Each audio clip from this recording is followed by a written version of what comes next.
So I wanted to talk to you about something that's often missed with chronic shoulder pain, and that is a focus on the shoulder blade itself. So if we look at the shoulder blade, we see that it is the thing that holds the socket for the shoulder joint.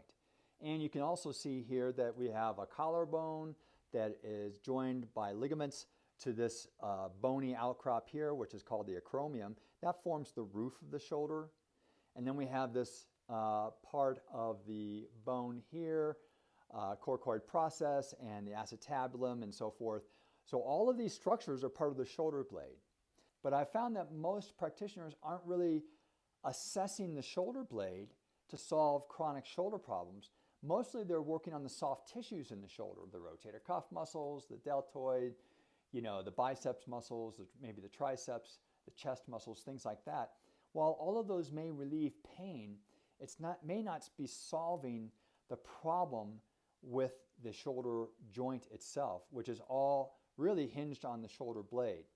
So in my shoulder and elbow pain book here, I talk about that there are rules about how the shoulder blade should be resting and moving. And most practitioners, I know I wasn't taught this in PT school, and I think a lot of practitioners aren't aware of what these rules are or how to measure them. So basically when our shoulders are resting, this is called the spine of the shoulder blade, and it should be resting at thoracic level 2. And this border here should be resting at about 3 inches from the spine. That's resting. So if we find problems with those resting landmarks, almost for sure we're going to find problems with the movement landmarks.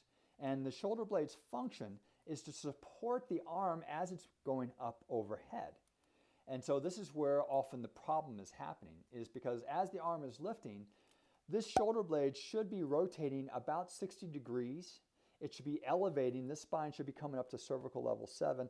And the little corner of the shoulder blade down here should be coming out to about the midpoint of the rib cage here. And I find this is often not the case, especially with people who have had surgery. And so often rehab after surgery is focusing on getting this motion going, but almost never do practitioners focus on getting the shoulder blade to move better. They're just focusing on trying to get that flexion range of motion or abduction range of motion or external rotation. Well, the thing that's restricting a lot of those is the shoulder blade. So if you're getting this motion here all the way up overhead, but your shoulder blade isn't moving, then that means that the shoulder joint itself is excessively flexing, because this has to then overcome the lack of movement that should be happening here and supporting that movement. I hope that makes sense. I'm going to pause here to ask you to please subscribe, like, and share this video with others, maybe with shoulder pain, because this kind of information can help them. Thank you.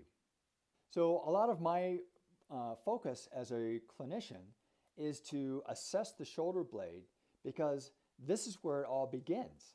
And so if the shoulder blade doesn't move well, of course the shoulder joint is going to suffer from chronic issues. And I just can't tell you how often I run into people who have never heard this before, who have been to multiple practitioners. So hopefully this can help you, get on the right track of getting the shoulder blade moving. Like I said, I wrote a book on shoulder and elbow pain issues. That was back, I think, in 2010 or 11 or something like that. I also have a home program that can help you with this too, and that discount code is below. But getting the shoulder blade moving is what most people are missing with their rehab. And this is why shoulder issues keep coming back. So one of the biggest problems that's occurring with the shoulder blade is that it's resting too low.